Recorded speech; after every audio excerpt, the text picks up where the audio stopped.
Okay, just tested. It sounds fine. It sounds fine to me. YouTube is just stupid, just like usual.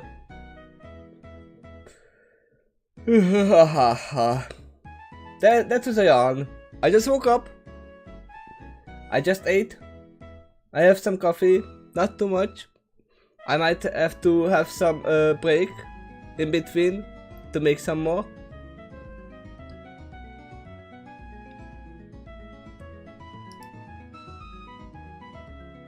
Let's see. Everything should be fine. You can see text, you can see me, you can hear the music, you can hear me. Everything should be fine. Sadly, Ilya might be not here if they didn't get the notification either.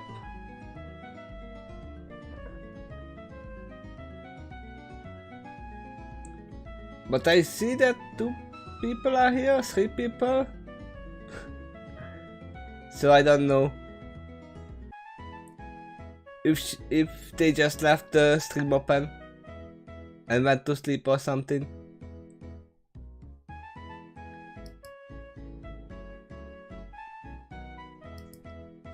But I guess they can watch it back if it comes to that. No, you are here, okay. Then welcome here, we were waiting for you, just in case. I mean, you are the one who suggested this reading session, so yes. I'm sorry about yesterday, I couldn't do anything. There was a storm and there was no internet. It's just that easy. My internet came back around 12, but it was still unstable, and around 4 PM when I had my internet stable.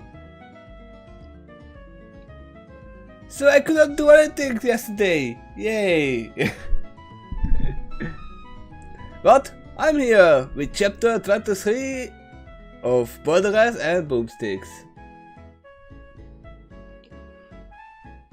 Are we ready to start? Now we should be, because everyone is here. Everyone that counts. Blep, blep, blep. I guess, let's start. No rest for the weary.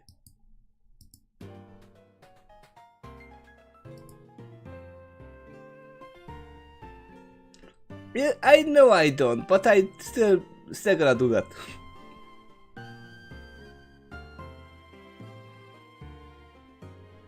There are some random people who come on and leave immediately by the way, who don't say anything.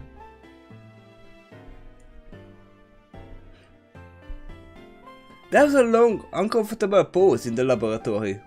Rather than answer the scientist, Mr. Stone chose to turn to the young woman he had invited, clearly waiting to see their reactions to the nature of the project.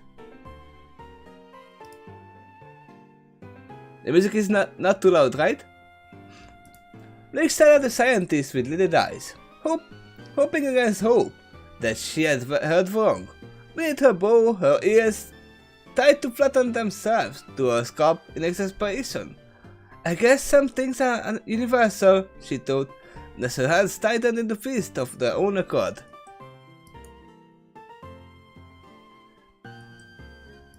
Looks like an oops clicked wrong window, that kind of deal? No, it's like, let's see what this is. Oh, it's just a dude talking. And then leaving immediately.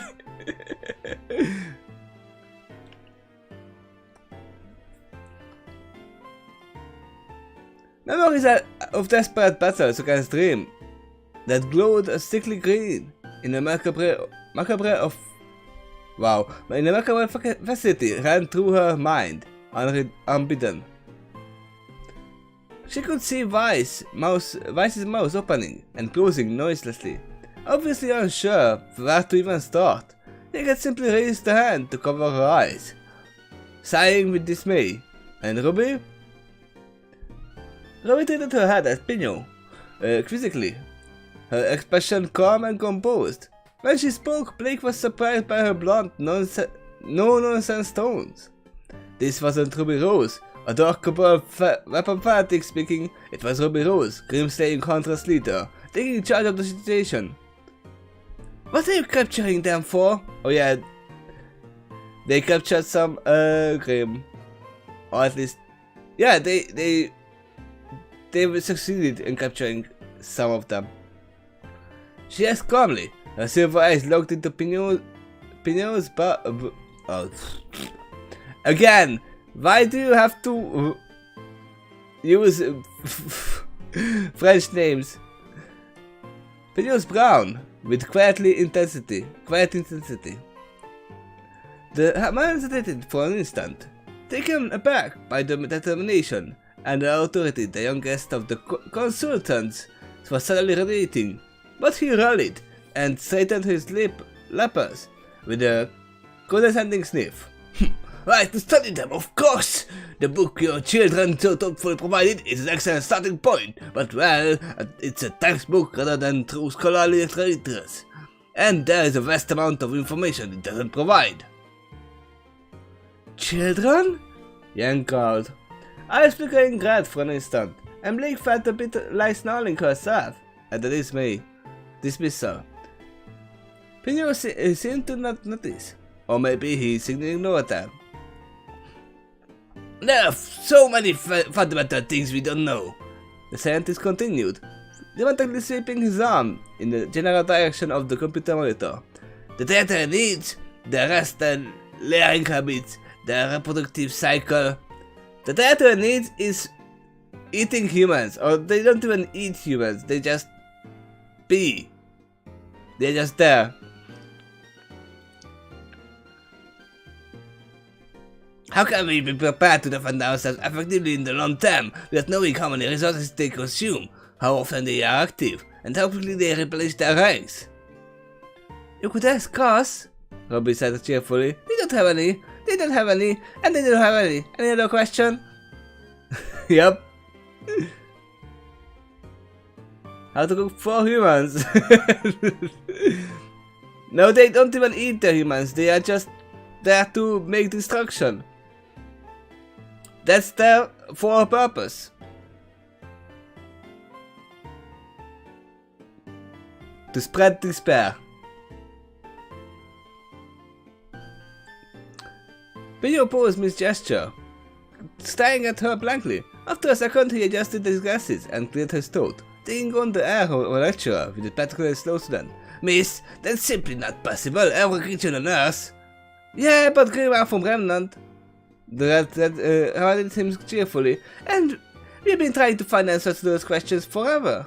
They don't eat, unless they think finding half-eaten bodies will scare the next people to come along more. And they don't sleep, and there has never been a sighting of Grim that's less than full grown and ready to kill. That's true, because they just pop out of the stupid blobs of black tar, fully grown, forever. Yep. Pinot gazed at her. But that's impossible! There has to be something you are missing! No doubt there is, Weiss agreed coolly, having regained her composure. But Remnant's top minds have been trying to find the answers for as long as civilization has existed. Do you really think you will discover the solution to a millennia-old mystery in a few days you have with this captive Grim? A few days? What?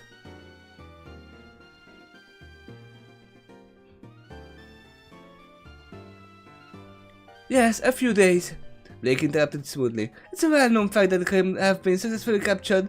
This is likely attempt to break out, kill the captors, or preferably both. If enough time passes without any sign of progress, usually 3 or 4 days, they simply die. They dissolve into smoke, in exactly the same way they would after being killed. No one has ever found a way to prevent it from happening. That's not true, there is one person who found a way. That's forever, that's like forever. Yep. scientist transferred his blank stare to the furnace. But it's impossible! He repeated weakly. How can they exist like that? Do they really exist? Yang grinned at him. Welcome to the number one reason why scientists don't have non-drink. Stone took that moment to re-enter the conversation. I see that bringing the four of you on this was a good idea. If this operation was still in the planning stages, I'm not certain I would give it a go ahead, given what we know now. But, as Pino said, we do have a ship loaded with Cage Grim, already on its way here. We are obviously not going to discover the big answers with just few days of study. Do you agree that data worth having can be collected in that window of opportunity? Details that textbook and your own experience don't cover? The hunters shared glances and slightly came to a consensus. Wise provided with their conclusion. No, they cannot be caged in Pokeballs. Yes, I want people to capture Grim for study and for combat training. It can be done with minimal danger if proper procedures are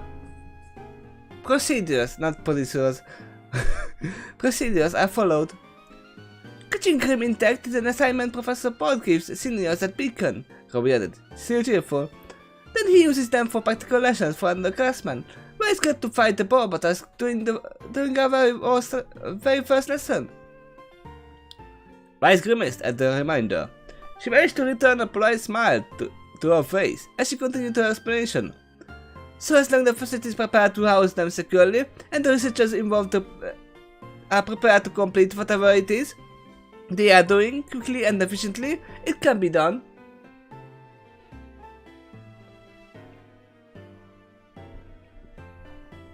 As long as you don't spend on pumping them full of growing stuff to see what happens. That's a reference to the other fanfiction, I guess. Yang said, her grin becoming a little more threatening.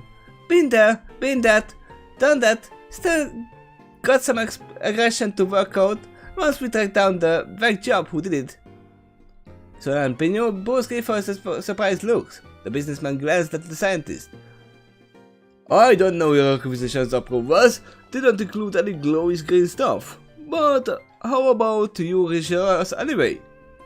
Definitely not.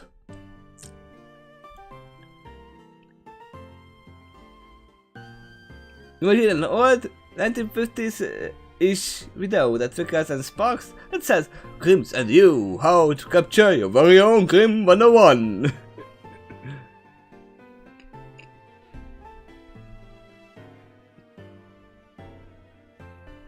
That sounds like a remarkably terrible idea. I mean, I assume you mean someone tried to make these monsters more dangerous? It was a bad couple of days, Blake said simply. Fortunately, he was enough for a cliché mad scientist that his secret island base lectures self-destruct mechanism. Again, the bear of older man stared at her, speechless. Wow, but you eventually managed. As I catch him, yup. Nah, in Remnant, you got to say them all. It would be strange if the climate actually changed the Grim. That they would be like, okay, this is not Remnant anymore. The Queen can't order us anything if they actually solve the portals and close them. What if some Grim are staying here and be like, okay, we're just gonna live here. I don't wanna do this I don't have to do this anymore. Probably not gonna happen because we know how they are. Their whole purpose is destroying. But in the Pokemon world, they might make a Grim Zoo. Not a good idea. Especially since they disappear in days. They kill themselves. If you guys were older, I would buy a round of drinks to hear the rest of the story, Stone said. But I think we should probably return to the more immediate matter. Penyo, it sounds like there is merit to continuing with your project, so as long as you take appropriate steps based on the shortened timetable and the increased danger, Now I would like you to go over to security arrangements you have established for our guest, to review and assess, so we can be sure we will actually benefit from those merits. Welcome to Grimstick Park! Spare no expense! Again, oh, it's a Grim Eclipse, okay. I really need to play that game at one point.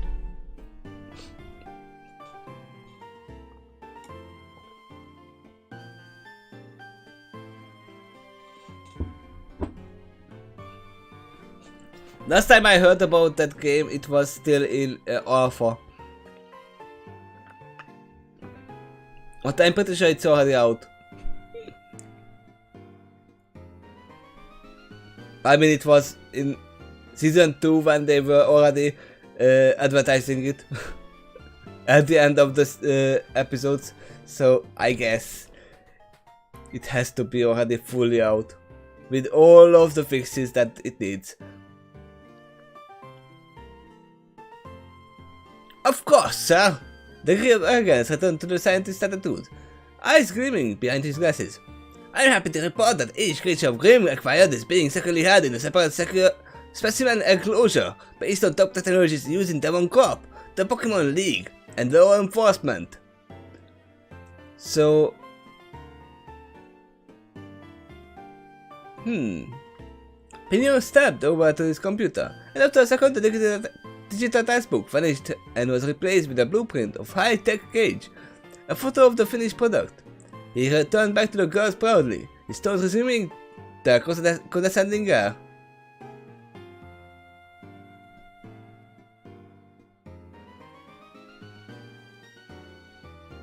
Didn't know about this game, but not surprised. Yeah, I know it was a Jurassic Park reference. That was not a good idea either.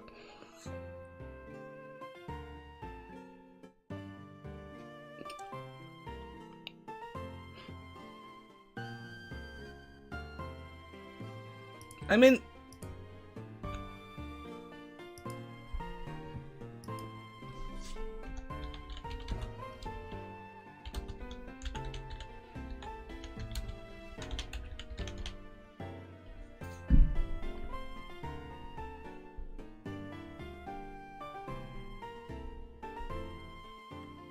mean, yeah, I can actually, let's stop this music for a second. Let's take a detour for a second. Right here. No. Boom, boom, boom, boom, boom. Let's make this bigger.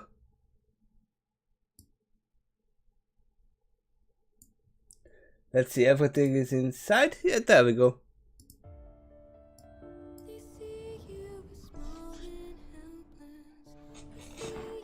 This is the game that we are talking about.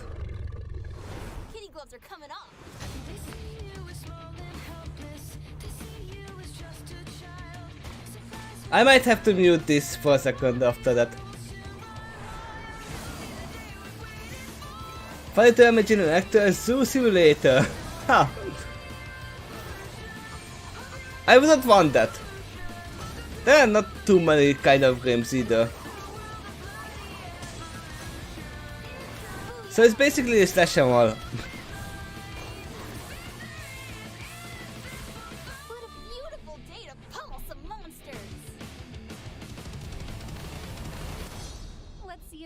Puts up a challenge. I guess, yeah, those are the powered games.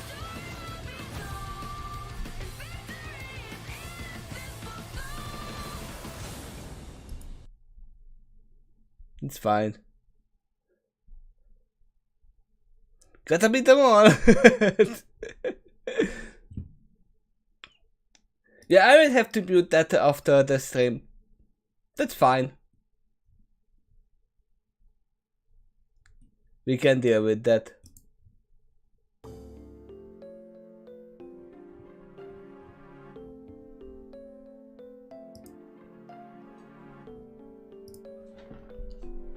It was worth it a little ad for RWBY. Well, we are reading RWBY, so why not?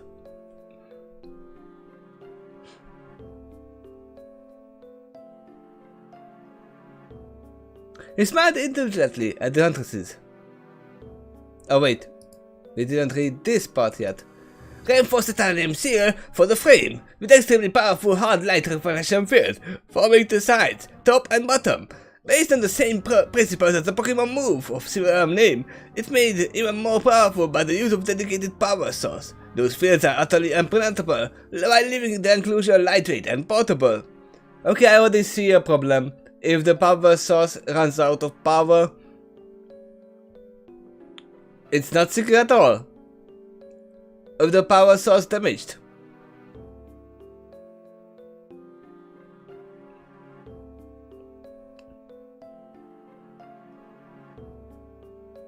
We'll post a link in the description later, so check out my video.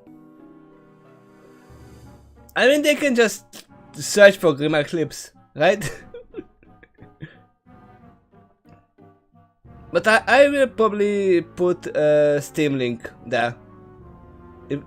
If it's probably on Steam as well.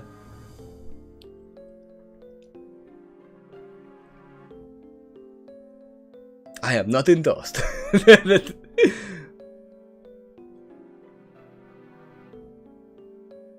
Yeah, I'm pretty sure that on the Steam page it should have the same trailer, because it is the launch trailer. And I'm pretty sure, yeah, I think this was the same trailer they used in the season 2 or 3 at the end. Team Juniper are also playable characters, but they don't show this in the trailer for some reason.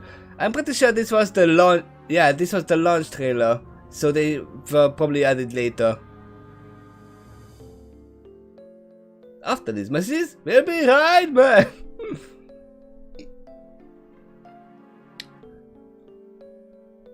He smiled indulgently at the huntresses. These cells are far superior to the mere metal burst displayed in the textbook. Our technology makes contain them trivial. Rest assured, the Grimm are utterly helpless while so contained. We do have some experience containing powerful and dangerous beings. After all, he finished with a look at the Pokemon accompanying them. We have those too, Rice said calmly. Hard light barriers are used to defend areas where physical walls are untenable. Such as harbors, they also see use in combat tournaments to protect the spectators from stray shots. We don't use them on Grim cages because metal bars don't shut off when the battery runs out. Yup, there it is. Rebellion. And because even if the bars get damaged, the Grim still needs to widen the hole enough to get through. And the noise is pretty easy to hear before it gets all the way out. Young crossed arms, giving the slightest lopsided grin. Our tech is pretty good too, you know? But being high-tech doesn't make something the best option. No matter what Atlas thinks. She added with a wink to Twice, who rolled her eyes. Yup. Sometimes the same old, well-known items are better than more technologically advanced ones. They would have a problem containing the ghostly Grim that possesses objects, right? Or it maybe can be done with proper procedures? I don't think they can capture that thing.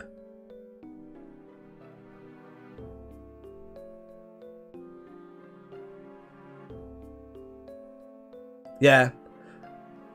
Or maybe they put it in a cage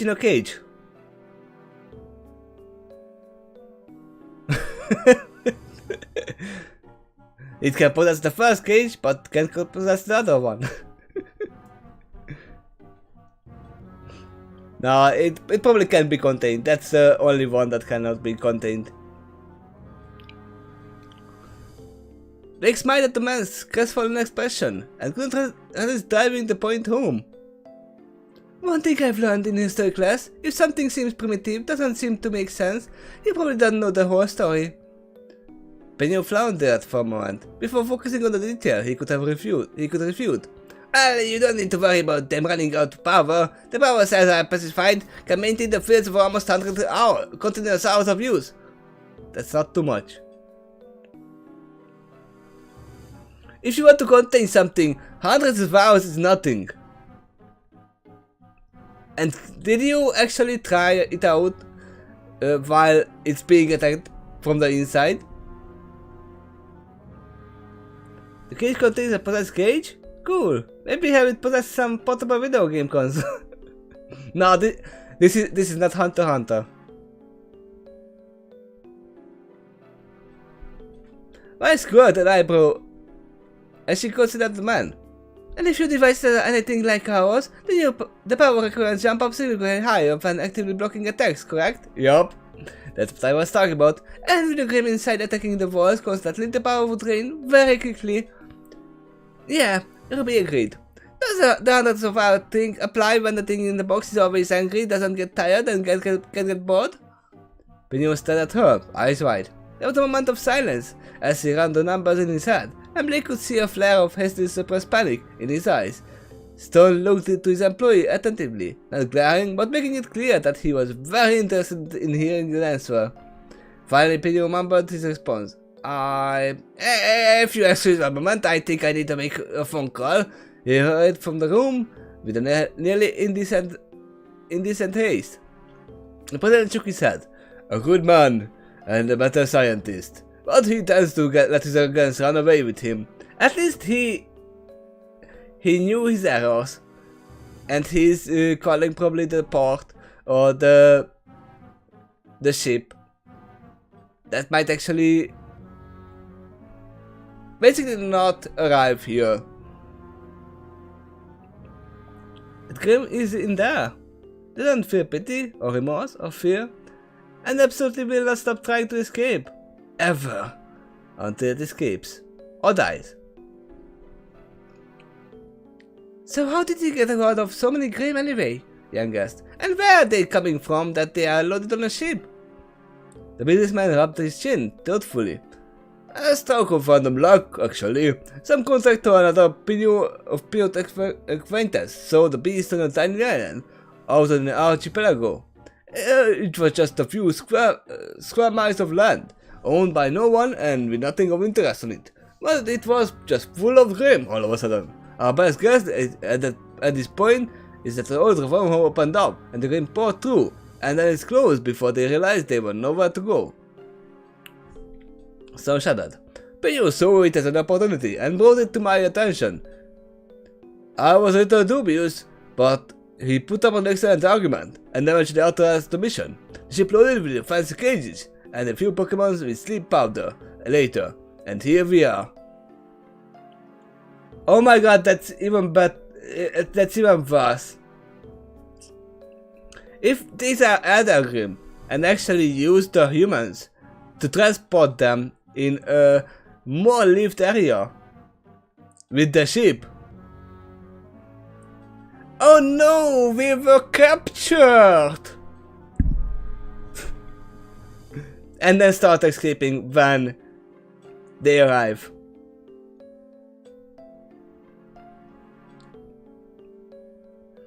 But because you weren't completely certain, you requested our help, Vice concluded. And I'm certain I'm glad I did, Stone chuckled. This conversation alone may very well have prevented a disaster in the making. Blake found that she considered Stone's summary.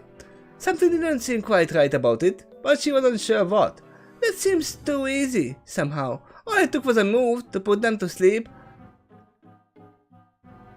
Blake is on the same consensus as I am.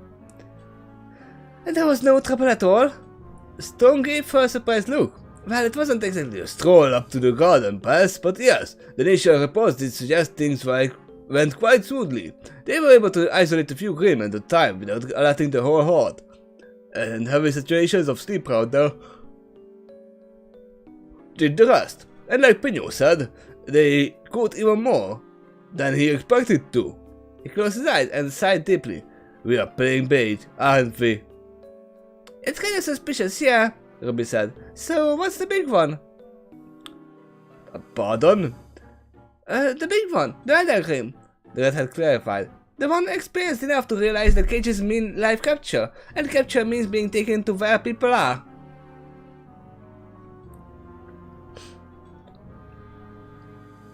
Stone sighed, and resting over his eyes.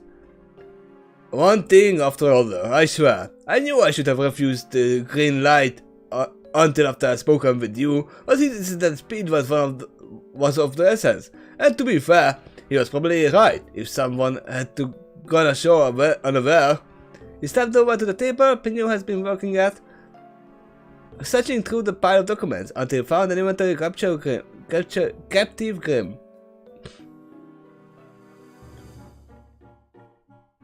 It was then that the scientist returned to the lab, somehow looking both more relaxed and more agitated than he had been while he left. Okay, you were right, but it's not that bad, he said with a preamble. Cages are much lower on power than I would have predicted by this point. Oh, it was him. The cages are much lower in power than I would have predicted by this point, but based on the drain so far, they are certainly have sufficient charge to last until the ship arrives here in the morning, because they stopped attacking. I'll arrange for high-speed chargers to be waiting on the docks, and we will top them off as they load them into the docks. Good, good, his boss said without looking up from the page in his hand. You have a plan in case you are wrong? The higher trainers aboard are being alerted to the risk, and will be on standby with their teams in the event of alert is raised. The scientist responded instantly. The tanks will be checking the power levels hourly, escorted by the trainers just in case. That will do. Now, while you were dealing with that, another issue raised, and I'm not familiar enough with Grimm to make heads or tails of this, Stone said, waving the list. So what kind of adder you have caught?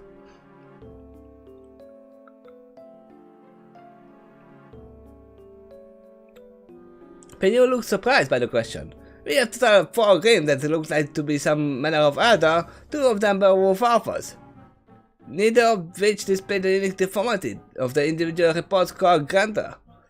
And thanks for that, Yang interrupted. And a single Ursa Major. Finally, there is a truly massive specimen of a Borbatusk, though there is no entry in the book for an adder of that variety. A Razorback? Weiss supplied. It's rare to see a Borbatusk last long enough to be a adder. They are even more aggressive than Ursa, and I don't often lost through many battles. But the few that do... Yeah, we know which one is in charge now, Yang said with finality. It is the Razorback. Mr. Stone considering their words, then checked his watch. This keeps getting more and more complicated, but I think we have things stable for the moment. I assume you ladies wouldn't mind joining us in the morning when the ship arrives. Yes, that's a good idea. And accompanying the convoy to our facility outside town, I suspect we will have more unforeseen problems to deal with before all is said and done. I like Mr. Stone more and more. Of course. But RWBY irritated the scientist. Of course, RWBY said. Let's wait for our team. We wouldn't miss it.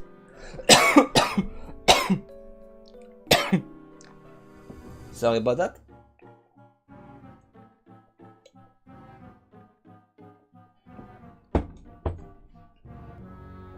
The older man smiled at her, visibly cheered by her confidence.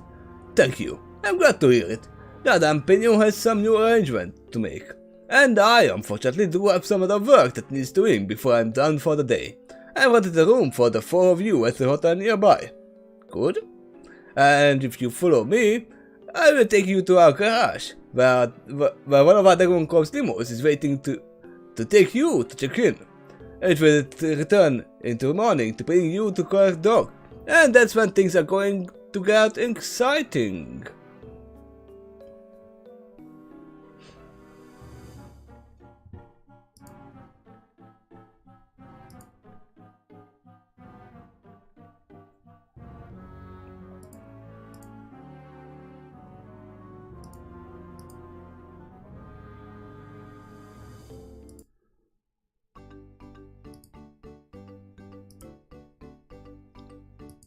Hotel room turned out to be just a bit of an understatement.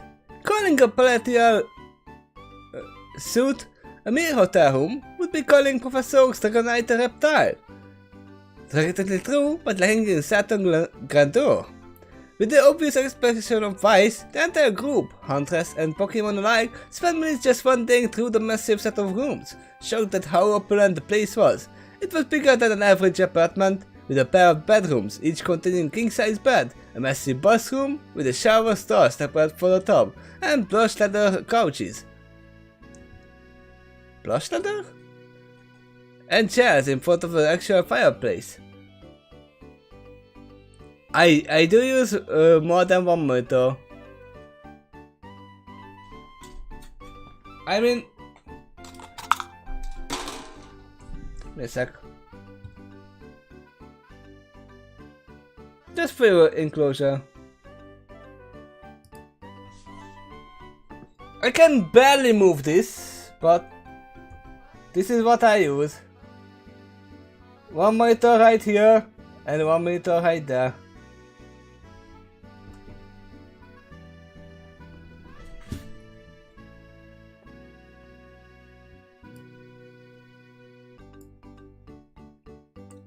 And my webcam is really well stuck there. It's literally just the extent of the cord. I can't really move it much more, sadly.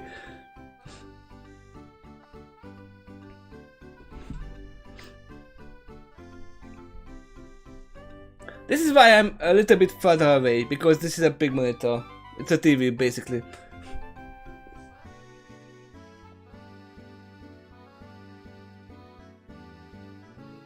Yeah, this one doesn't shift colors. This one is cheap. This one is a cheap color keyboard.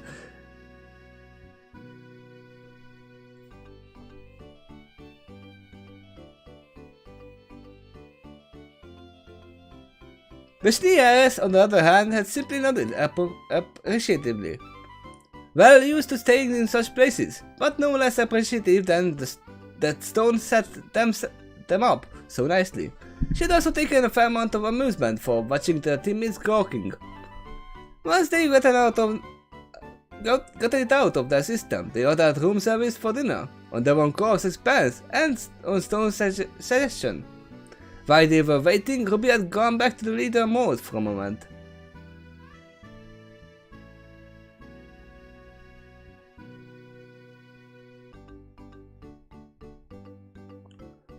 That's just one color, that's her Sally. It is just one color for mine as well. It's rainbow colored, but it just stays like that the whole time.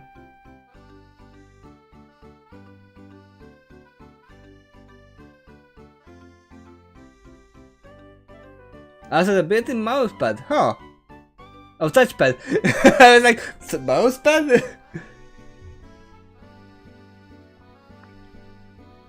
I mean, if I want to use a touchpad, I have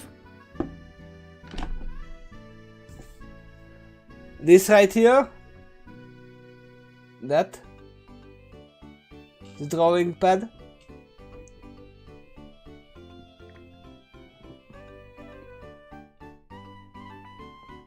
On the other side.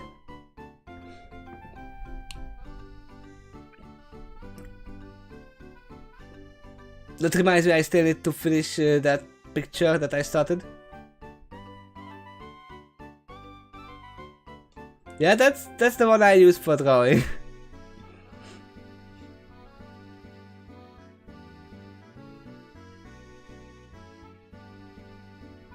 While they were waiting, RWBY had gone back to the leader mode for a moment. Yeah, that's where we stopped. Okay, Team RWBY. Hopefully everything tomorrow will go perfect, and the race will back underestimated Mr. Pinyo's plans. And we all know that's not gonna happen. There was general agreement on that point. There's not a whole lot we can do to prepare except to be ready for a fight. So it's your orders. I want everybody to do a full maintenance check on your weapons and have them clean enough for surgery before anybody goes to bed tonight. Then get a good night's sleep, okay? There was a more general agreement. And then the food arrived, and thus more important things were on everyone's minds. Food! Demon is gained the quest from the NPC. Yup. How far is this part? It's a long part.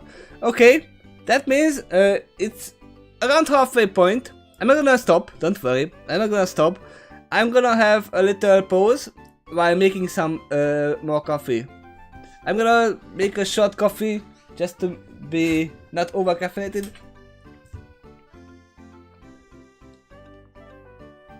And we'll continue this really soon. Give me 5 minutes or less.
I will need a spoon for that.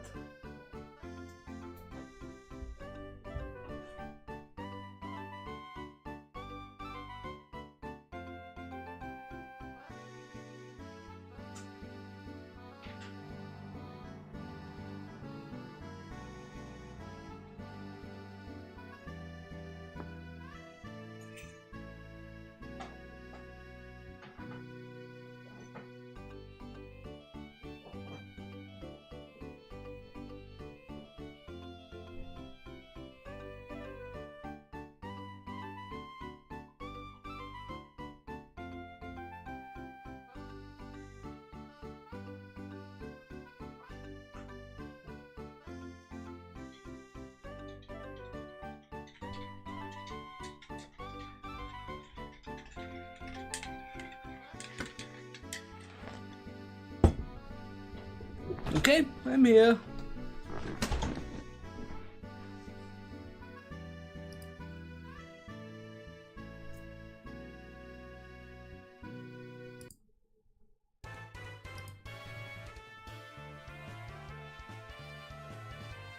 We probably need that. I don't need that.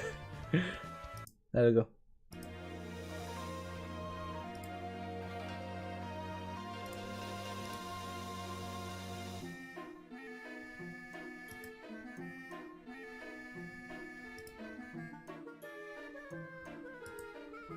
Shade surveyed the suit.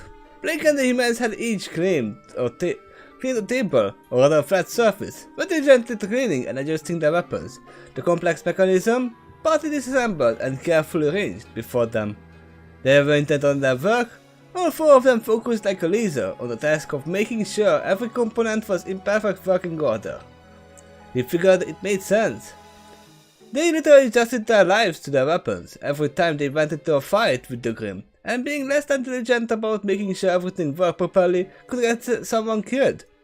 A ghost frowned at the toad and turned to look at Lux and Whisper, who were playing together in the suit's living room in front of the fireplace. Other Lux was entertaining the little fairy while Vice was busy, keeping her from acting up on the boredom. Out of boredom. She was currently dangling from the larger Pokemon's new talons, trying to swing from one arm to the other, and giggling at all the while.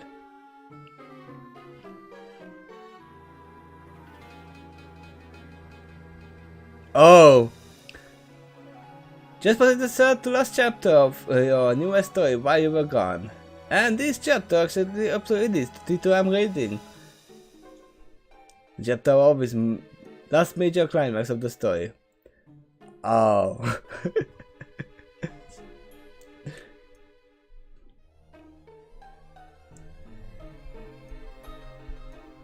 So many things must happen.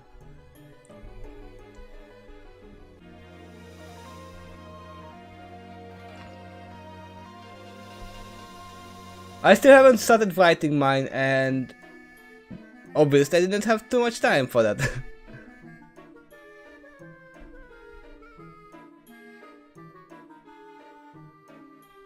It will probably happen.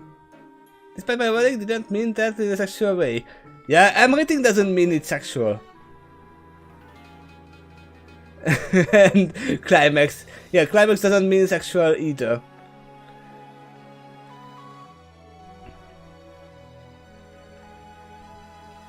It was odd, Shade mused. He never would have pegged the excitable little ball of feathers for being responsible for one. How much of that was down to evolving, he wondered, and how much was due to the bird feeling the need to stop up, as he had done during the madness that had gone in Olivine Bay. Which came first, the maturity or the evolution? The bird or the egg? And Olivine, that mission had been insane. Shade felt he had kept it together pretty well during that emergency, but looking back on it, he wasn't sure how he had done so. Something wrong?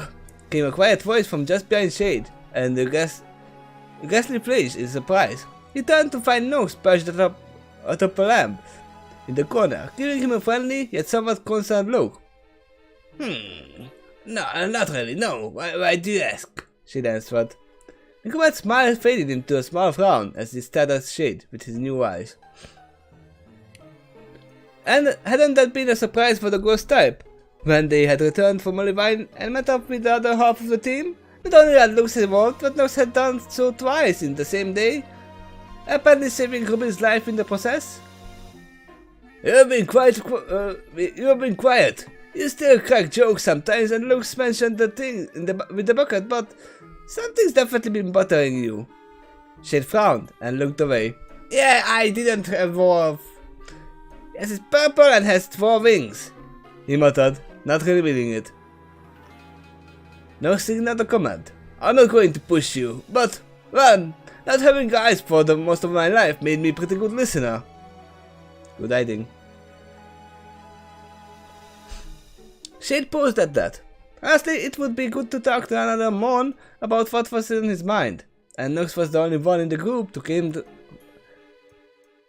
came from similar circumstances. Do you ever... The wispy Pokemon paused to collect its nose, and started over. You know, everyone is saying, yes, ghastly, yeah. Yes. But they are used to it.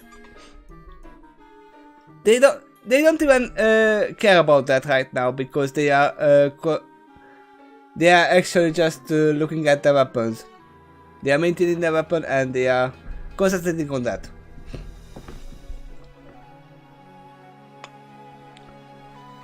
The wispy Pokemon paused to collect his thoughts and started over. Do you ever kind of feel in over your head in this group? No, stated his head, which in case was more than leaning over, curiously. How do you mean? I mean, I was just another ghastly in the crowd, you know? I wasn't the strongest guest around. Ghost around are the best with illusions. I would always thought it would be nice to get myself a trainer and see the world, even if I never thought it was likely. But now, I've joined up with a little alien warrior maiden to fight back in the interdimensional swarm of monsters. I cannot believe I just said that. Shade fell silent for a moment. It's like... a comic book, or a fairy tale. No, stop that. Most fairy tales don't have interdimensional portals. Let's go with the first one. They should though. Looks good that the Spectre was telling him, one fang working at his lip thoughtfully.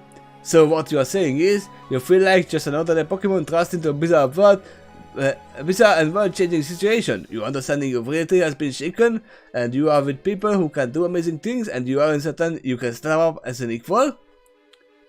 Shade sighed. Kinda, yeah. Or like a YouTube web series. Yep. Nox looked at him in the eye, and kept a perfectly straight face. You're a wizard, Ghastly. The ghost stared at the bat blankly for a moment, before he started to snicker, his tension lightening a little. Why did you... Hey, you're not the one who... Not the only one with a trainer who likes to read. They looked up as Weiss announced she was done, and asked if anyone else needed to polish. RWBY answered in the affirmative, getting up to retrieve it from her partner, but she paused as she accepted the bottle. Hey Weiss, is something wrong? Not really, no, why do you ask? It's been kinda quiet since we left the Darwin building. Shade managed to catch Nox's eye, and the two stared a quick grin as they heard their own conversations repeated. Weiss was staring at RWBY, her expression carefully blank, before she sighed and slowly nodded, face falling. Well, if it was actually Blake, who was this? It would have been strange. Well, kind of, it's not important, it won't distract me tomorrow.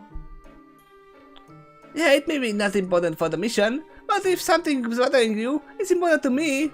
RWBY said with an encouraging smile. I won't laugh or anything, pinky swear. Give me a sec.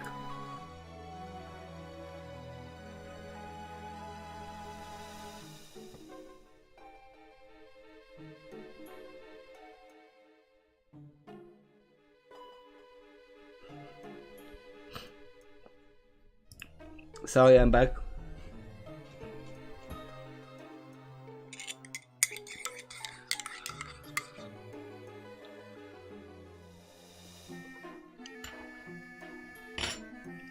One of the rare examples of Pokemon trainers in this world that can kick ass themselves. I mean, Riley as well.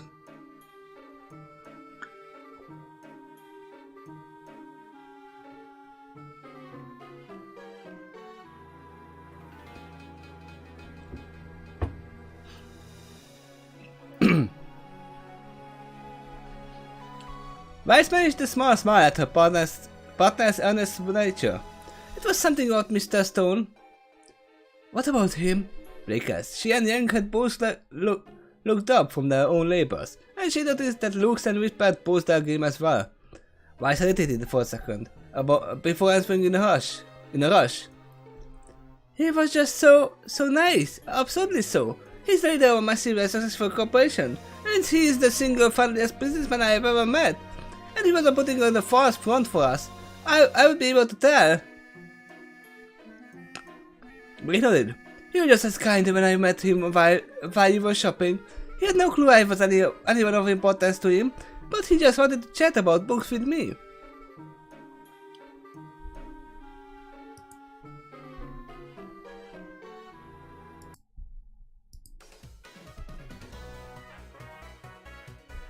I don't think we need that.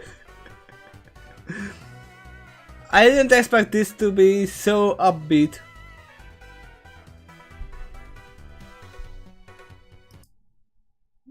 Maybe Necrin? Yeah, Necrin is fine.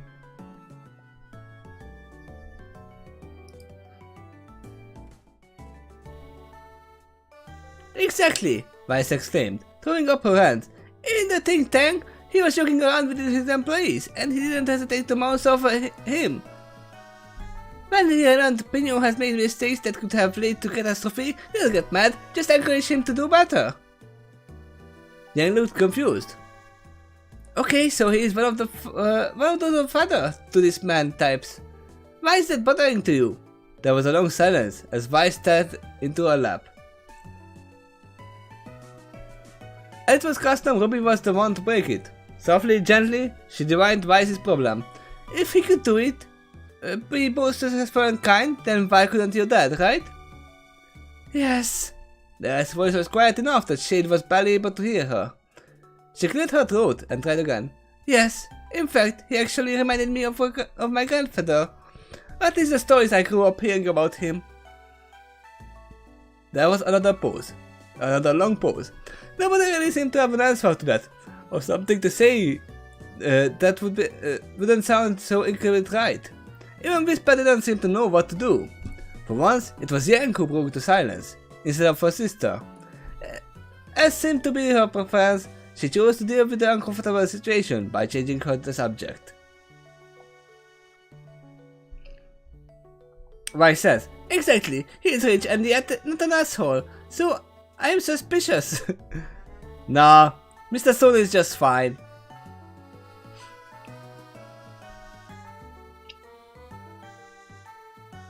Hey, speaking of that, did I ever tell you guys about the time Dad tried teaching RWBY how to make waffles? RWBY's face turned bright enough red to for her cloak, and she made a squeaking noise that she didn't realize could come from her throat. Oh my god, shut up! Yang, oh my god, Yang, shut up! The rest is that only laughed, and launched into a story that included butter on the ceiling, a series of small fires, a puppy rolling in a pile of flour on the floor, and running through the house, and 7-year-old Yang needing to punch a collection of smoke detectors into silence. By the time she was done, RWBY had her face buried in her hands. Blake and Vice were holding back tears as they struggled not to laugh aloud, and the 4 Pokemon were in various states in hilarity. Whisper in particular had fallen on her side laughing, and was struggling to sit up. Donkey Packs.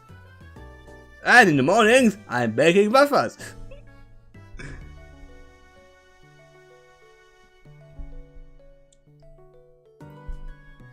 I wouldn't expect a Shaq reference here. RWBY took a deep breath and fought fire with fire. You can play that game to your sister. Remember when you were 12 and got into Uncle Cole's stash the first time? She could see Yang bailing. Her smile becoming fragile as her eyes widened in panic. Apparently she didn't remember, and the story was going to be delightful. RWBY, don't you dare! You know, when you decided to that the girl you kept seeing in the mirror was making fun of you, and her around breaking every shiny thing you saw, try to get her? And then you spent an hour hugging Try, and telling him that you was your best friend ever, and begging him not to leave you for the backwards jackwad?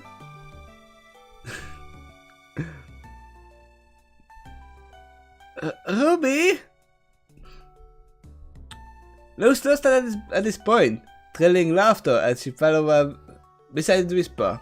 Shade would have likewise fallen if he had the physical form, and he could see that Nox had already rolled up the lampshade, and was barely managing to maintain his upside down grip on the bottom, and he was laughing so hard.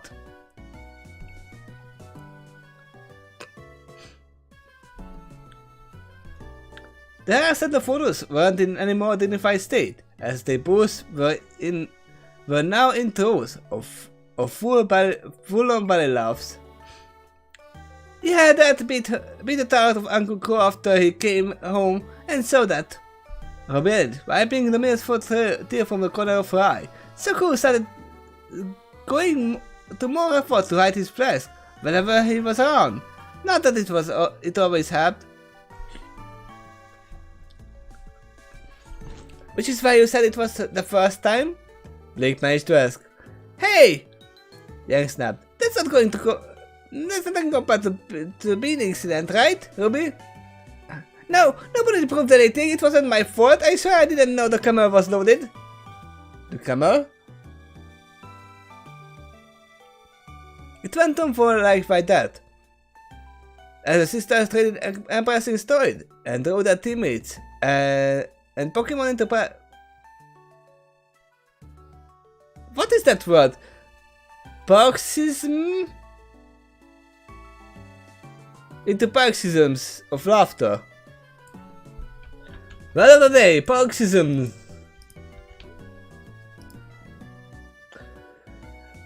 A sudden attack or outburst of particular emotion or activity. Okay.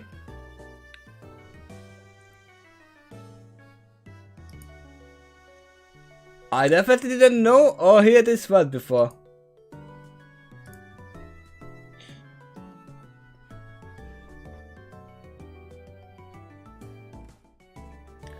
Eventually, the stories grew gradually less mortifying and more wistful. Young let her eyes drift as she talked about the time her dad first taught her how to throw a punch. RWBY had a distant smile as she recounted the first successful batch of cookies she had made with her mom's recipe. Even Vice joined in, contributing an anecdote about the first time she had performed a recital and how her mother had soothed her frazzled nerves before she had walked out on stage. That was probably before she started drinking too much.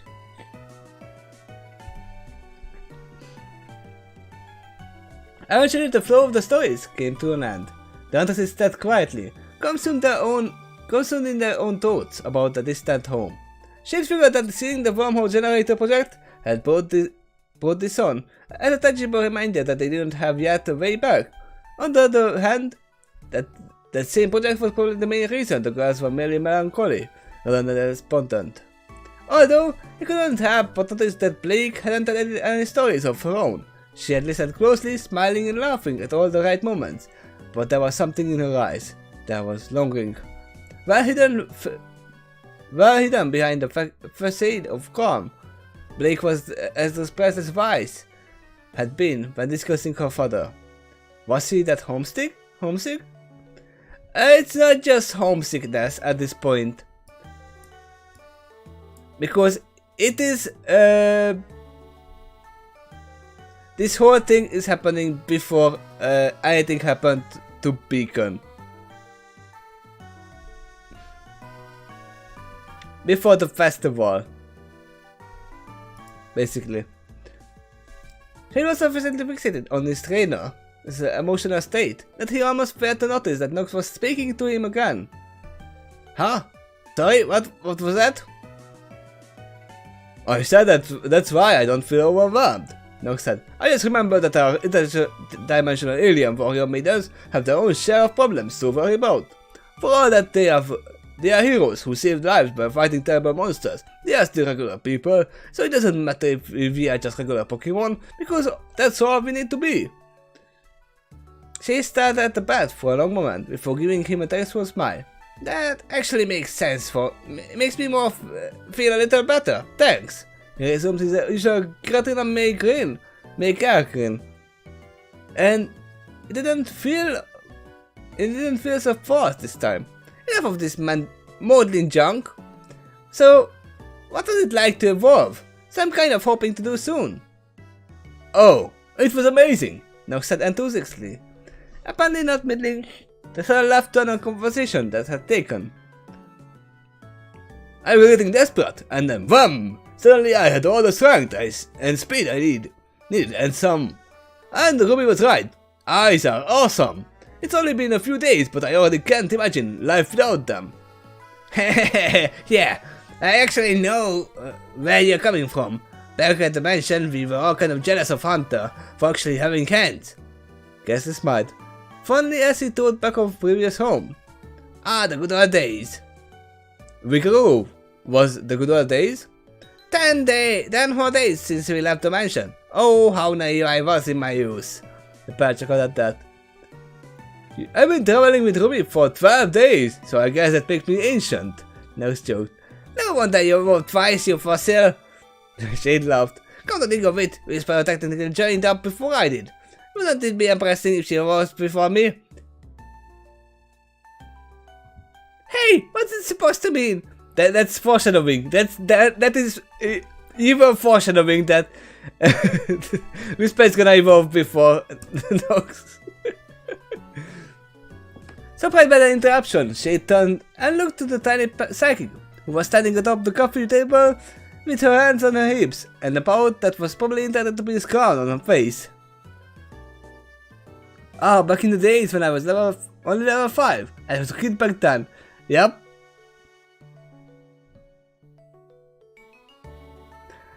I would actually laugh if it was like, hey, what's that supposed to mean? I can actually evolve right now. See? And evolves.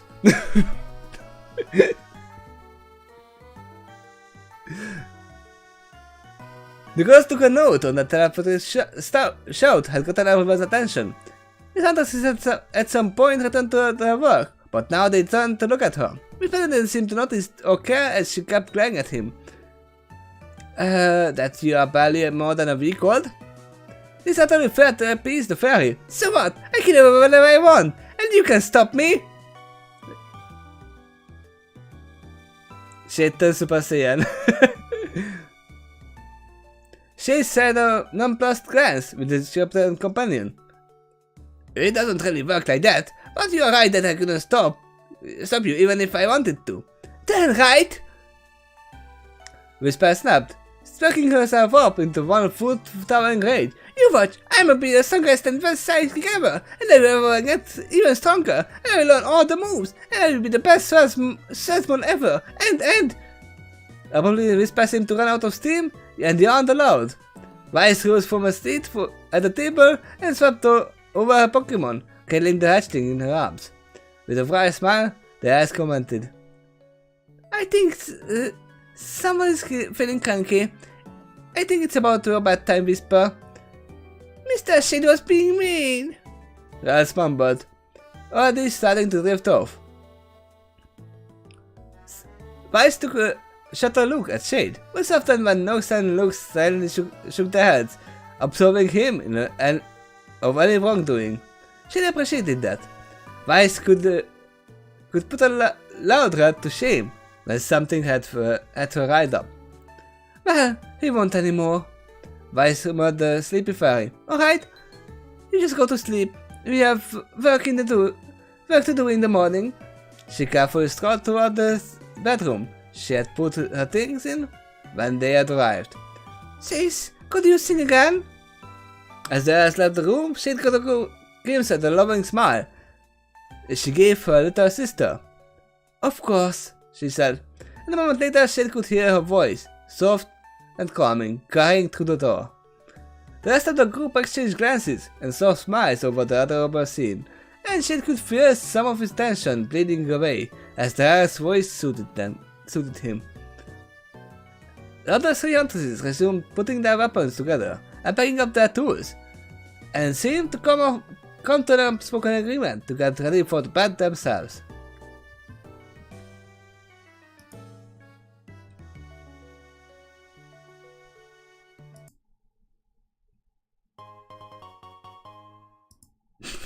I mean, sure.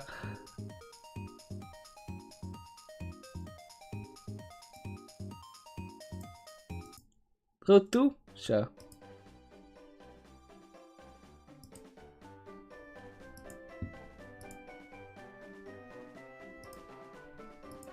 Girls didn't really need much sleep. It was a fact. And so, Shade had awoken refreshed and just a little after midnight. Which means he had a fair few hours before anyone else woke up, meaning he needed something to occupy this time.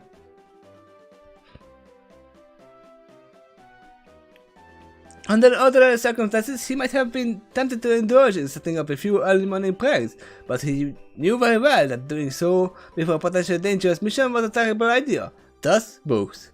The Phantom frowned slightly as he turned the page. The limited amount of psychokinesis he was capable of wasn't very precise, so it actually took a bit of effort.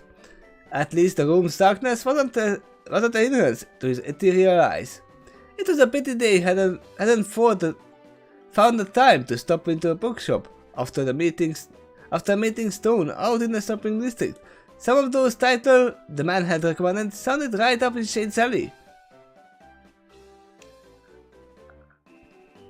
The sound of the door quietly opening caught Cassie's attention.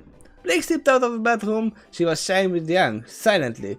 Though the volume of the blonde snores meant she likely needn't have bothered. Shade couldn't help but wonder how Blake managed. He and Luz could easily tune the noise out from inside the Pokeballs, but she had 4 ears. Blake took no notice of Shade. She crossed the living room, making a beeline for the smaller gas bathroom by the door. And she still found the ideal hotel room with a smaller second bathroom, especially for guests to be decently crazy. The ghost didn't try to catch her eye, instead turning back to the book. Probably just didn't want to risk waking others by using the main bathroom that both bathrooms connected to. There were unshed tears gleaming in Blake's eyes. Once Shade noticed that, he instantly gave his trainer his full attention. The tenseness of her shoulders, the hurried pace in her steps, the sorrowful frown she was sporting. This required investigation. Shade whispers towards the bathroom. Wisped towards the bathroom.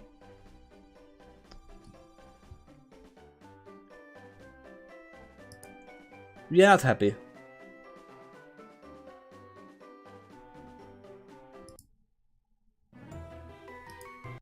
Okay, not that.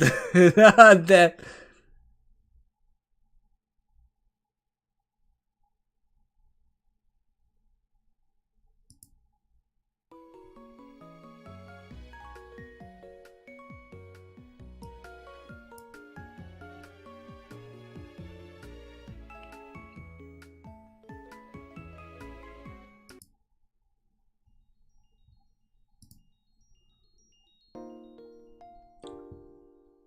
Because he didn't try to catch her eye, instead tried to notice her and enjoyed the new equipment. Yang was more freaked out than ever since. Yep. They were searching for a little more solemn music. This should be fine. This one is Under the Town in autumn.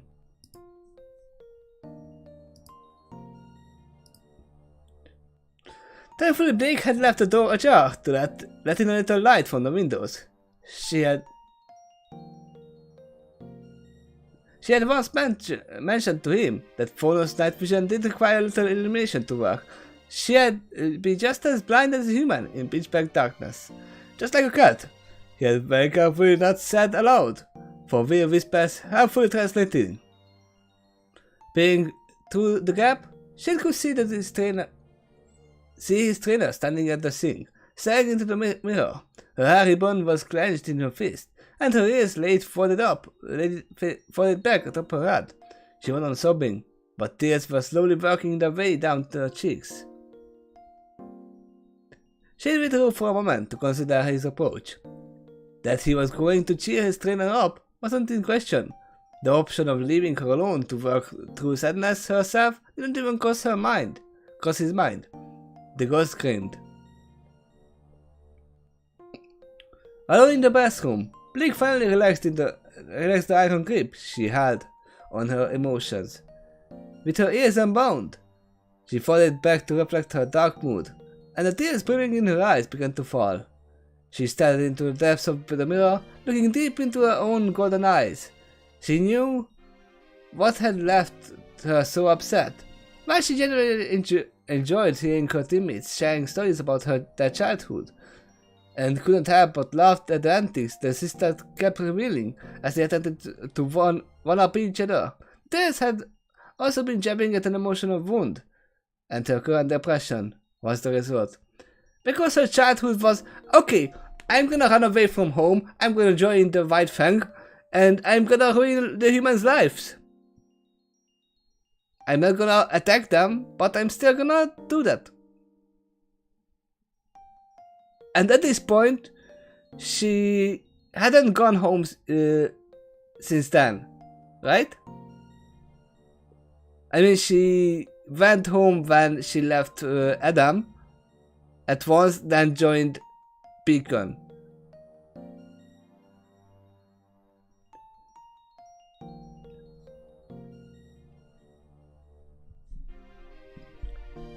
Egan truly hadn't seen their home or family for weeks, Vice hadn't for months. Not that Pear Girl was too broken for up to that. Blake hadn't seen her parents for years. Yup.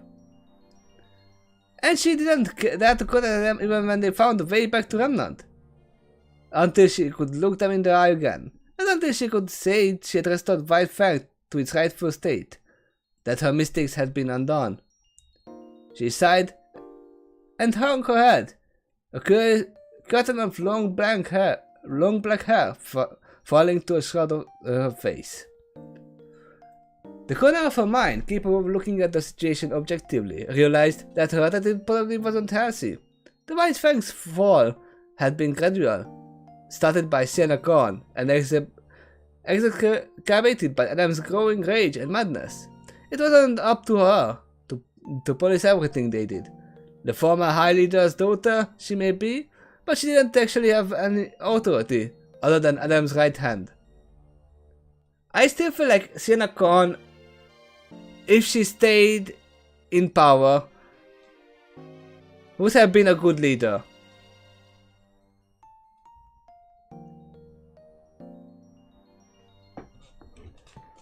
The fall of the White Fang is not up to her.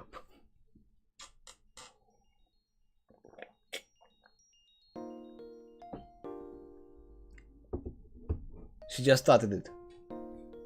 Intellectually, Blake knew that, but it didn't stop her from feeling the guilt. She raised her head and swept her hair out of her eyes, trying to calm down and regain her composure. Then stopped dead. She stared at the mirror. Her reflection still had its head bowed, hair falling past its face. The real Blake stayed frozen, uncomprehending, and then she jumped almost a foot straight up as the reflection raised her hand and slammed it against the mirror's surface. Blake scrambled back, eyes wide and mouth falling open, as the false reflection lifted its head, and through the mass of hair, she could see a single red eye, glowing with the light of insanity.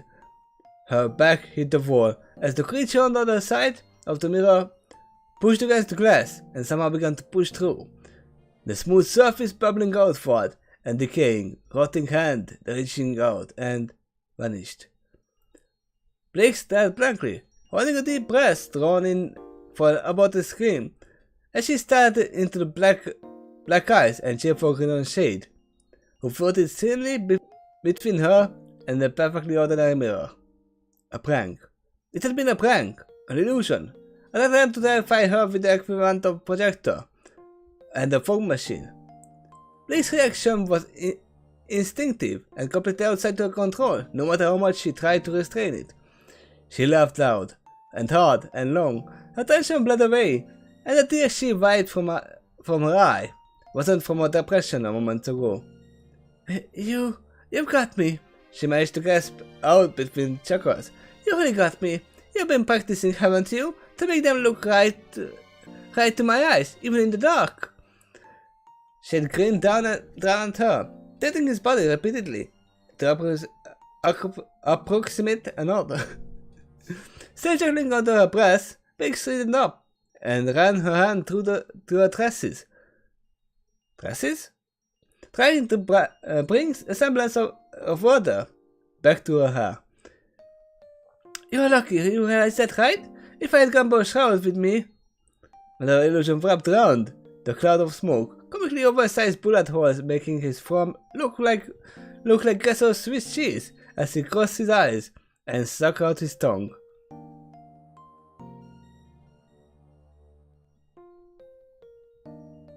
You got me, babe. That's right, Blake agreed, smiling at the display. And then you forgot it. The followers took one of the small hand towels from the shelf next to the door, batted it in the sink, and took a moment to clean her face. After deciding that she had done a sufficient job of clearing away the tear tracks, she realized that Shade was giving her a concerned look. She chose not to acknowledge it.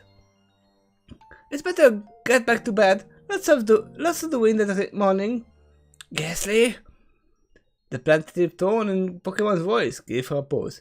It's nothing, just bad dreams. Shade gave her a sad frown. The surface of the mirror rippled again, under the influence of his illusions, and an image appeared on the glassy surface. Blake beheld herself and the rest of the team, weapon disassemblers on the tables before them. Cartoon-like speech weapons hovered over the heads of Ruby, Yang, and Vice. Each contained a stick figure of themselves, standing in front of a stick figure house. Blake had no speech bubble, just a sad look on her face. The real Blake closed her eyes, ears falling back again.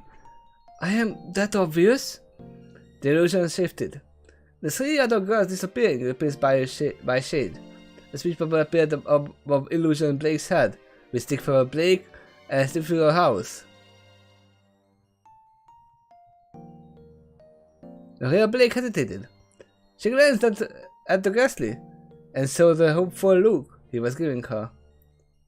I have never talked to anyone about this, she murmured, only half aware she was speaking aloud at all. Ghastly, she said, softly encouraging her. Rick was silent for a long moment, eyes lowered and ears twitching. Promise not to tell any of the others? He nodded firmly. I haven't spoken to my parents for over 2 years now, ever since I ran off to be a more active part of the White Fang. Wow, it was only 2 years? Oh yeah. I thought she ran away far earlier. Blake spoke uninterrupted for what felt like hours. She spoke of her in her room on Kokurana. She spoke of her childhood waving signs in White Fang rallies. She spoke of her sense of guilt as things spiraled out of control. She spoke of her parents. Dad was always busy, she said, voice distant, as she drifted down memory lane. But he never failed to make time for Mom and I. No matter how tired he was from dealing with his own followers or human representatives, he never left us feeling like we weren't the most important thing in the world for him. Mom's not really a fighter, but she is still completely fearless. She wasn't an official member of the White Fang, but she could get anyone to sit down and shut up when she got worked up, which is a real help for that. Eventually, Shade created the illusion of Blake's face in the mirror, then aged it up, roughly approximately what she would look like in the middle age. Seeing what he was going for, Blake smiled at him and started offering corrections. Mom wears her hair short, and her ears are proportionately a little bigger than mine. She wears 2 gold studs in the right ear and 1 in the left. Another illusion, this one of a middle-aged man who resembled Blake, prompted more instructions. It has a beard that almost reaches his collarbone, neatly trimmed though had no mustache. And he doesn't have a secondary set of ears, as straight is actually retractable claws. Before long, Blake found himself looking at fair approximation of her parents' faces, looking out from the mirror with warm eyes and kind smiles, looking just as she remembered them. For the 3rd time that night, there were tears in her eyes. What do you see, Harry? I see my parents and me holding the golden ball in my hands. I am the Quidditch champion. Thank you. I just thank you. She just smiled softly at her. Ghastly, he murmured. The pair left the bathroom, and the clock on the wall revealed that it had been just under an hour that they had been occupied. They were still hours away. I really do need to get some more sleep, Blake said, keeping her voice low now that they were just 1 wall away from the bedrooms. Thanks again, Shade. The ghost nodded to her and whispered something that was probably a good night. He lifted over to a chair in the corner and lifted a book in a weak psychic grip. Blake smiled as she returned to her side for a massive bed, slipping back onto the sheets without drawing so much as a stir from her friend. Thankfully, Yang's snoring had stopped for the time being. The photos felt lighter, like a weight had lifted from her shoulders. Talking about her woes with somebody really helped. Without her anxieties lining up to pester her as she rested, she was asleep in minutes. Probably this is gonna be last part. Maybe one more.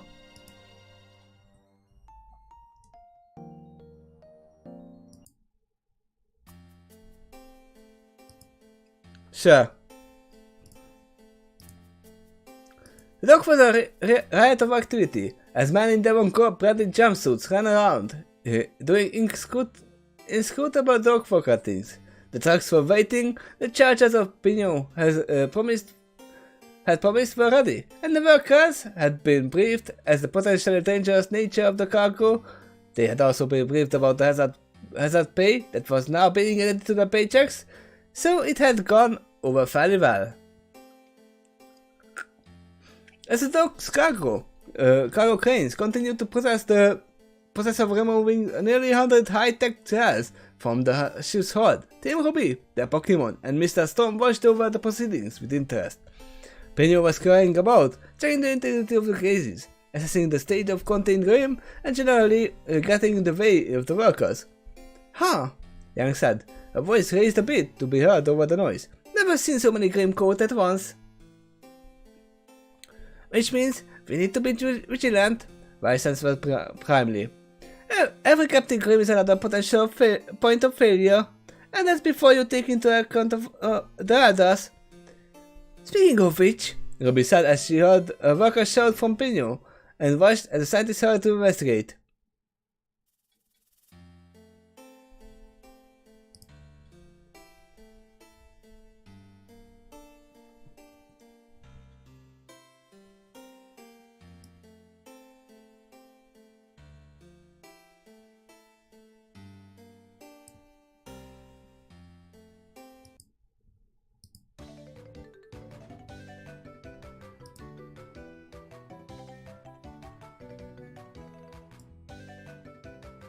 There is trouble. Okay, there we go. Sir, there is something wrong with these specimens. That is literally the title of the song. There is trouble. What do you mean? Pino demanded, nearly showing past the van to get a clear look at the integrated cages. Through the transparent green barrier of the closest, he could see the bulky form of a werewolf lying flat on its side, unmoving. It didn't look like it was breathing, and the glowing coal eyes were closed.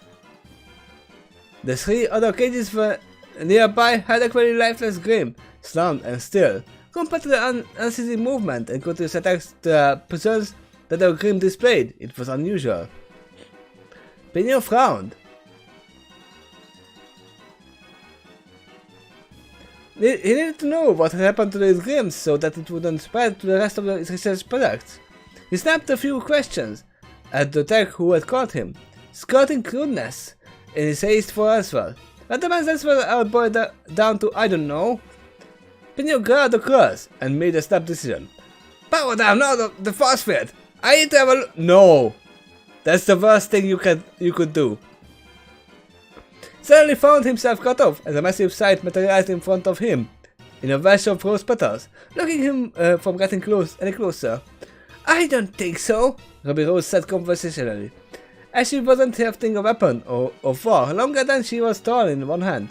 Oh, but you need to actually think about this, Mr. Pino, RWBY interrupted firmly. Think back to the book. What's rule 1? If it's still there, it's not dead. But nope, no buts. They are trying to trick you into opening the cages so they can kill you. RWBY shifted her stance, holding her heavy weapon in her position, in ready position. Here, watch. Open this cage and let's see who is right, okay? The assistant opened. Looked to Pino for confirmation, and then the scientist answered a nod, typed a command into the controls. Before the barrier had even faded completely, the unveiled werewolf was lunging, claws swinging towards the young girl, standing resolute before it, flash-rending talons driving in, and it fell into 2 pieces. Bifurcated from nose to tail in one flash of steel. RWBY straightened up and closed her side back to the storage mode, looking completely unruffled, ignoring the open-mouthed stares she was receiving from a dozen techs and dog fuckers. She gave Pinot a cheerful smile. And what have we learned? Pinot was too busy staring at the evaporating monsters, yet almost set free to play on. But basic cream aren't supposed to be smart enough to... Unless... Weiss said firmly, glaring at the scientist at the oversight team arrived. They are under influence of a matter, of which you have several. In other words, expect more ploys like this one, Blake summarized. I would listen to them, Pinot. So added, his tone light, but with a slight edge of this isn't a suggestion lurking beneath. Remember my policy. Hire experts and let them do their jobs. They are the experts in this field, not you. Mr. Stone is gathering all these good points. Pio turned and looked at the caged werewolves that had been playing dead. They were now back on their feet and were clawing frantically at the barriers, just like the rest of the Grimm. Yes, sir, the scientist said emphatically.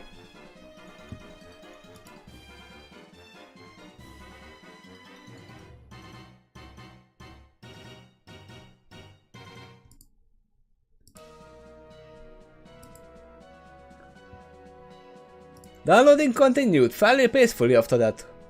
Word of what had really happened had spread quickly, and Team RWBY, especially their young leader, garnered a lot of respectful looks from the workers. The girls and their Pokemon had split up, performing informal patrols to the staging area, where the cages were deposited, the impromptu recharge station, and gradually filling trucks, looking for trouble and making sure nobody cut any corners. Considering the obvious lethality and aggression of their cargo, nobody seemed inclined to do so anyway. After about 2 hours, the process was nearly done. Blake and Jade were roaming on a circuit around the edges of the operation area, their paths mostly keeping closer to the ship. There were maybe a dozen of cages still waiting in the staging area, and she had overheard one of the techs warning Pinot and Stone they had been cutting it fine, getting them all recharged before the power cell died. As such, Blake figured it only made sense that one of them stayed nearby, just in case. A sudden crash and lots of shouting from the far side of the dog suggested she had been wrong.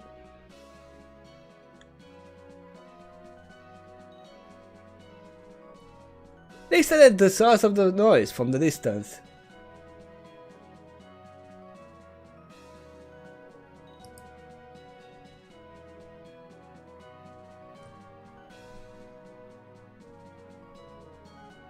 I guess I was wrong.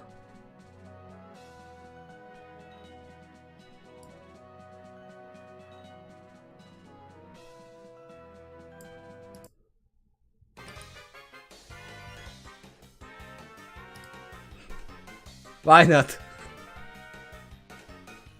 Had them to leave the rain cells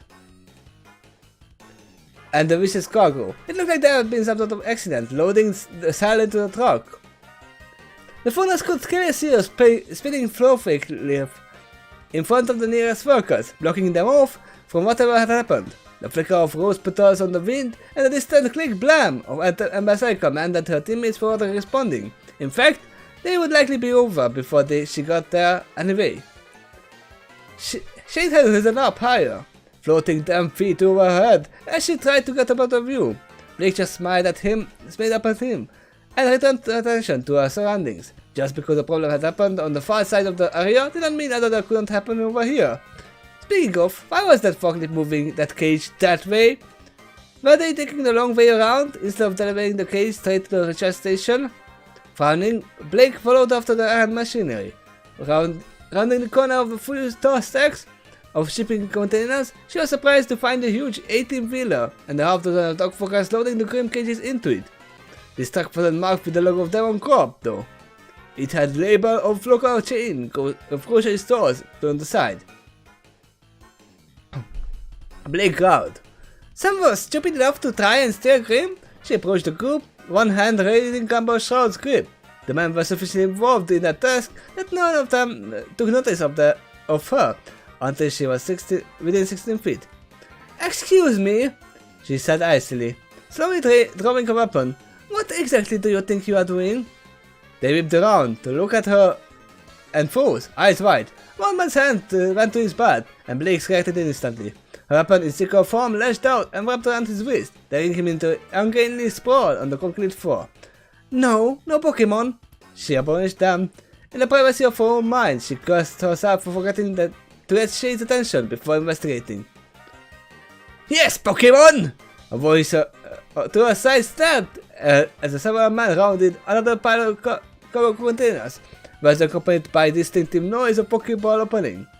Blake whipped around, ready to face whatever had flanked her, but was unprepared to see a new arrival, who wasn't dressed as a dog walker. His jumpsuit was black and had a bright red letter R on the chest. How did I see that coming?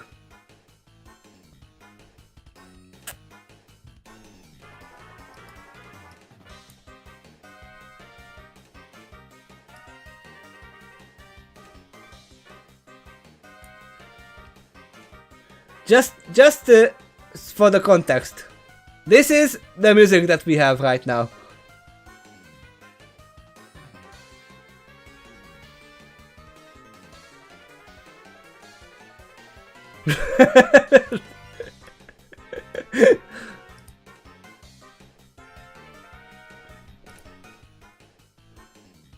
Pokemon accompanying him, bright yellow piped with a white fur ruff around his neck, and a token dangling from his hand. Hypno! Hypno! Hypno! What was she doing again? And why was everything getting so dark? Wow, she was tired. She should have got more sleep. And she fell asleep.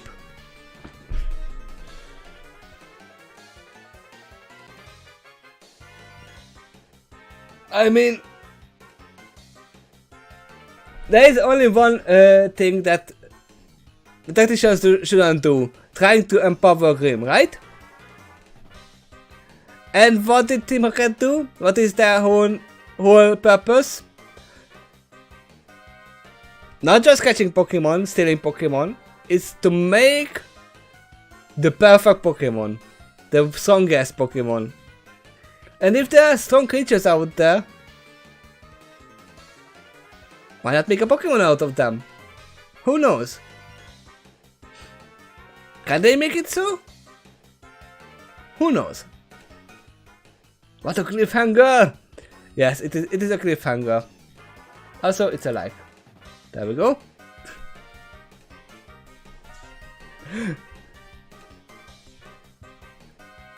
Let me see real fast. How short or long is the next one?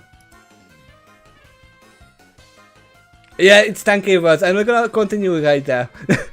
Tomorrow we can continue with chapter 24. If it's okay with you.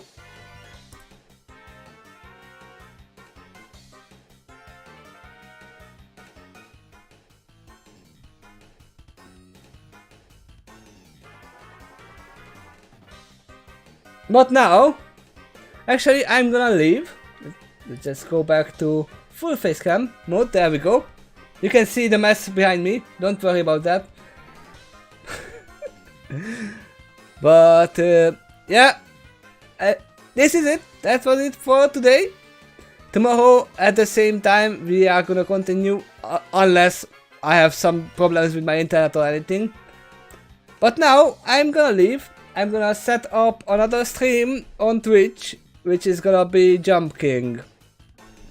I'm gonna try to conquer the tower. And it's gonna take a long time, probably. So yeah, if you're interested in me failing, you can join me there.